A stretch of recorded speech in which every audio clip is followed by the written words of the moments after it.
Welcome, curious minds, to the deep dive. Glad to be diving in. Today we're zeroing in on an event coming up, the 2025 Tianjin Summit.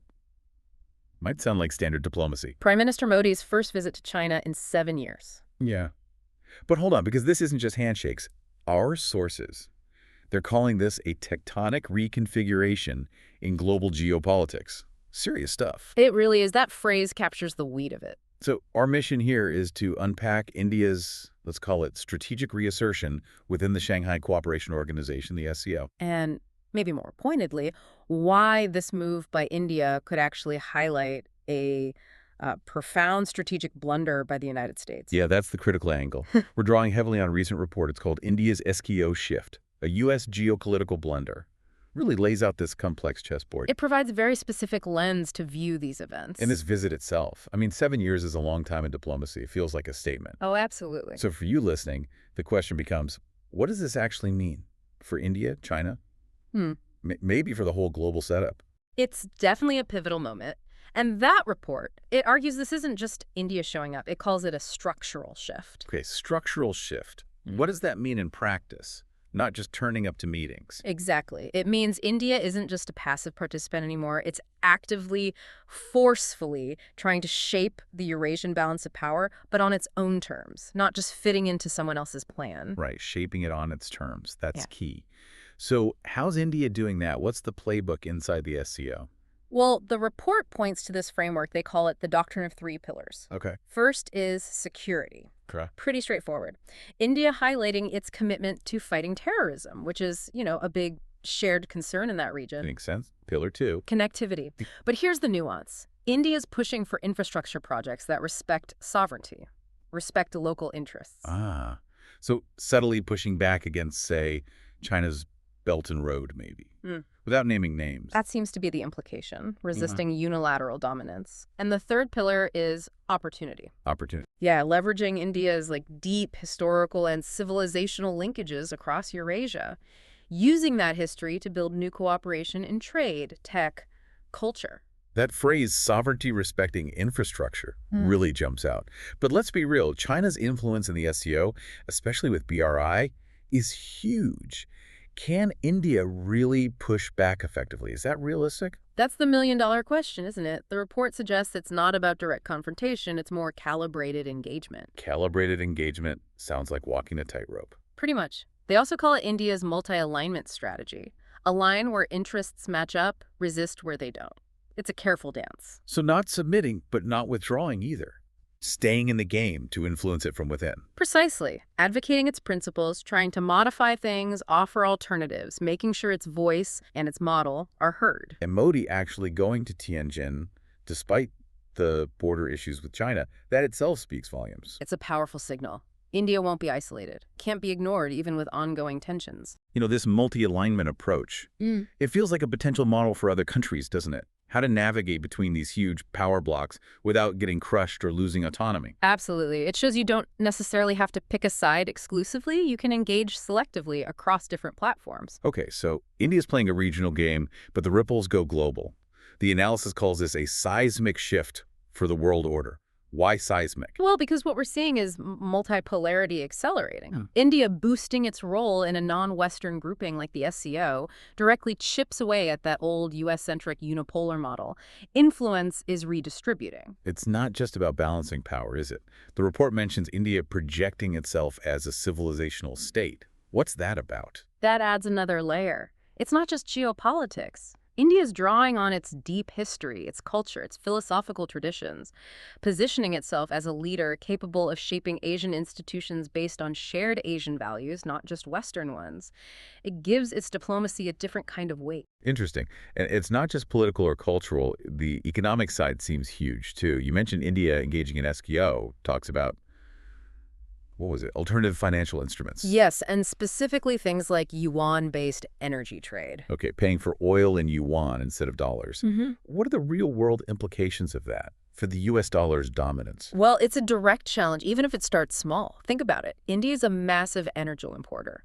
If it starts paying in yuan, Fewer dollars needed globally. exactly, less demand for the dollar. It subtly weakens America's financial leverage, which has been, immense for decades. It shows India and potentially others are serious about exploring alternatives, diversifying away from dollar dependence. It's like a small crack, but at a really important wall. Precisely. It's these cautious first steps towards non-dollar frameworks that signal a bigger potential shift down the line. So India's playing this very complex game. But our source material suggests this didn't happen in a vacuum. It argues that Washington made some missteps, that these moves by India are partly a result of U.S. actions or inaction. That's a core part of the analysis, yes. Right. The report frames India's SCO engagement as being, in part, enabled or even pushed by what it calls Washington's strategic blunder. Okay, let's break those down. The report apparently lists 4 critical ones. What's the first? Misstep number 1. Tariff wars backfired. Remember those U.S. tariffs on Indian steel, aluminum, other goods? Vaguely, yeah. Intended to protect U.S. industry. Right. But the report argues they seriously strained relations with India, a country Washington should have been trying to bind closer. Instead of strengthening the partnership, It pushed them away. it created friction, maybe distrust, and pushed New Delhi to, quote, diversify its diplomatic bets. Look elsewhere, basically. An own goal, perhaps. Okay, tariffs backfired. What's misstep number 2? Failure to recognize India as a co-equal partner. This one's about perception and respect. How so? U.S. policy, especially in things like the Quad framework within the Indo-Pacific strategy, sometimes came across as treating India like, a junior partner. On an equal. Not quite. And this, the report says, grated against India's very strong desire for strategic autonomy. India wants to make its own calls, not be locked into anyone else's agenda. So treating them like a junior partner just made them want to prove they weren't. Exactly. It prompted India to show it won't be contained within Western frameworks alone, to assert its independence more visibly, like engaging more with the SCO. Makes sense. What's the third misstep identified? This one's broader: neglect of Eurasia. The argument is that while Washington was heavily focused on the Pacific, countering China, and on NATO in Europe, Understandable priorities, maybe. perhaps, but the consequence, according to this analysis, was that it left Eurasia as an open playing field for China and Russia. A vacuum was created. And who stepped into that vacuum? Well, India, for one. By pivoting more into Eurasia through the SCO, India strengthens its own hand in Central Asia, the Middle East, areas vital for energy, connectivity, and at the same time, U.S. influence in those crucial regions potentially wanes because its focus was elsewhere. Okay, so tariffs, not treating India as equal, neglecting Eurasia. What's the fourth one? Number 4 is dollar dependence overreach. This connects back to the finance discussion. How the U.S. uses the dollar for sanctions and leverage. Precisely. The report calls it the weaponization of the dollar. Think sanctions on Iran, Russia, others. While powerful tools, the side effect was driving countries, not just adversaries, but others too, to actively accelerate de-dollarization efforts. Because they worried they could be next or just wanted less vulnerability. Both, probably. They started looking for ways to trade, to settle payments outside the dollar system to protect themselves from that potential pressure. And India looking at yuan-based trade is a symptom of that. That's exactly the connection the report makes. India's cautious engagement with these alternative financial ideas isn't happening in isolation. It's partly a reaction, a consequence of perceiving the dollar system as potentially risky or overly controlled by Washington. A direct byproduct, the report argues, of U.S. policy itself. Wow, so the very policies meant to exert U.S. influence might be, ironically, helping create alternatives that reduce it. That's the argument. You have to wonder, looking back, how these choices are reshaping the whole international landscape. It really paints a picture of interconnected actions and reactions, which leads us back to India's balancing act, especially with China inside the SCO. The report notes this paradox. Modi goes to the summit, showing that, quote, border disputes don't prevent economic diplomatic engagement. How do they manage that? Seems incredibly tricky. It is tricky. The report calls it selective cooperation. India engages where it makes sense on connectivity, for example, but it simultaneously actively resists Chinese dominance. By proposing its own standards, its own projects. Exactly. Proposing frameworks that emphasize sovereignty, transparency, maybe different financing models, ensuring it's not just signing on to China's vision, but acting as a co-equal partner, shaping the agenda. And just by showing up, by being there, and articulating an independent Indian vision. It reminds Beijing and everyone else that India sees itself as a major power, a civilizational counterweight with its own deep roots and interests in Asia. Not an outsider, not a junior player. So pulling back one last time for the big picture, what are the wider global implications of all this? The report uses strong language. End of unipolar hubris. That phrase suggests the era of the U.S. being the undisputed center, the sole power setting all the rules for strategic partnerships, is fading.